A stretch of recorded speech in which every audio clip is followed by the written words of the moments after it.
So hi Nick, what's up? What's up? Pretty good. So you've been gaining popularity over the past few weeks since your Guess you could say that. father's inauguration. So a lot of people want to get to know you a bit more. So let's get started, shall we? Would you rather be called Nick or Sean? Well, I've always been called Sean ever since grade 7, and I think the only people calling me Nick is you, Russell, and some other people. And I guess it's fair to say you told me I look more like a Sean when I'm wearing glasses and a Nick when I'm not wearing glasses, but I prefer to be called Sean. And with success, there are fake accounts posing as you. How do you feel about these fake accounts, especially the Ask FM or the Facebook account? Kind of awkward at first because, first of all, I don't know what Ask FM is all about, and seeing my name popped out there, it's kind of weird at first. But as you look at it, I only have Facebook and Skype. That's all I have. And so I'm not very attached to social media. And to have those fake accounts sort of substitute, they're sort of like my secretary in the social media world, But don't you kind of worry that some false information would come out?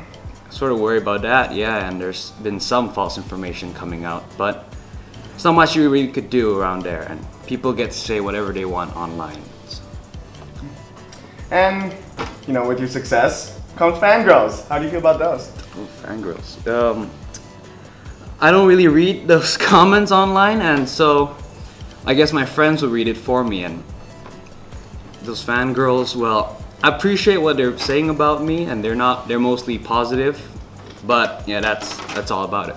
Just appreciate it. All right. And I've been in Germany with you for 10 days, and we work out, and you're a tank. You work out. You can do more push-ups than a lot of us. So how do you stay in good shape? Like any fitness tips you want to share with viewers? Fitness tips? Well, first you don't eat carbs at night, I guess. And workout, it's a lifestyle. So if you're just gonna think about working out once a week, well, it's not enough. You need to constantly do it every day. And it doesn't matter what it is. It could be swimming, it could be biking, all that. As long as you stay fit and you sweat every day, I think that's what I do. It's pretty good, yeah. How do you feel about your sudden popularity? Sudden popularity? Well, it feels weird, of course, because I'm not used to being popular, and I don't really like it. I'm kind of an introvert, so I like it to be left alone and all that. To have that popularity feels sort of weird, but I guess it's one of those things that you have to get through because of my dad and all. And so I feel kind of weird about it. And I don't like it when people are talking about me, but it's one of those things that you don't really have to think about because it's social media and not really affecting my daily life. Okay, so you and I, we've been talking, and you like to say that for vacation you'd rather stay home in Indonesia. Yeah. Why would you think that? Because it's my country, it's my home. I've been staying here for a long time, and knowing that my dad works in the government, we don't really have the luxury to go overseas a lot and travel around the world. So basically, I've been knowing this part of the world as my home. It's all that I've been seeing. I'm not really exposed to the outside world. And people like to say things that they're familiar with, right? That they know and they're common with. And therefore, I like to be around here. Things around here are familiar, and Bleetham is my favorite place to go for vacation, yeah. Nice. Okay, so let's ask a bit of a frivolous question. Okay. What kind of superpower would you like to have? Superpower?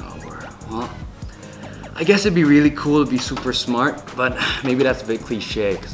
But actually, that's what I need, to survive DP. Maybe you could be super smart, you don't really have to study that much, and it all could just sink in your brain that you're ready for the exam.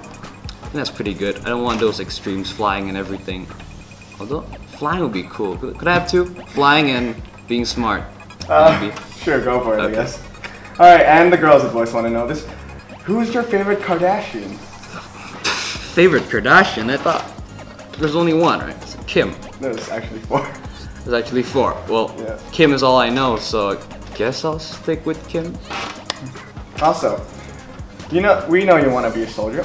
Would you rather prefer Nerf guns or airsoft guns? Guns or airsoft? Well, I've always wanted to have airsoft guns, but my dad deemed them as too dangerous, expensive, and now with the new license policy, can't get airsoft as freely as before.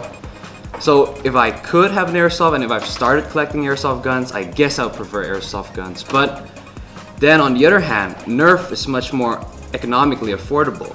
And Nerf isn't that bad after all, and it doesn't damage the environment, well, BB bullets might.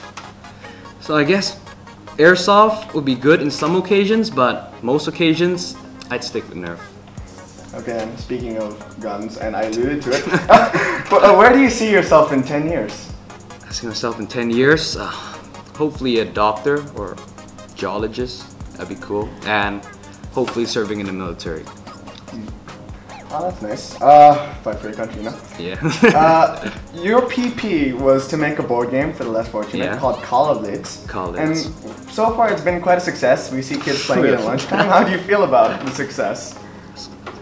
I guess it could be considered a success, and yeah, I feel really good about it. I'm glad that there's this uniting factor that could unite all my friends together to meet up at lunchtime and socially interact. So it's not just we're just talking about things, and it's not a bilateral communication, but everyone could interact in this one game and we could have fun, share our thoughts, share our skills. And it's a board game, it's not a video game, which is proved in school. So I kind of feel it's pretty good. That's true. Speaking of personal project and all that, what are your thoughts on IB? IB. I heard it was really tough and you're not gonna get enough sleep and all, but I've been getting enough sleep. And I guess if you work hard enough and if you manage your time well, you could really go through it. What worries about me are the exams, because I'm not used to those kind of assignments usually. But aside from that, IB, it's kind of general stuff. I mean, MYP, train for it, speeches, presentations. True enough. What's your favorite subject then? Subject?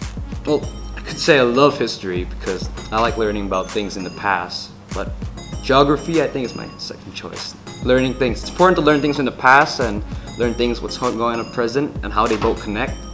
So, also, one last question. Do you read voice?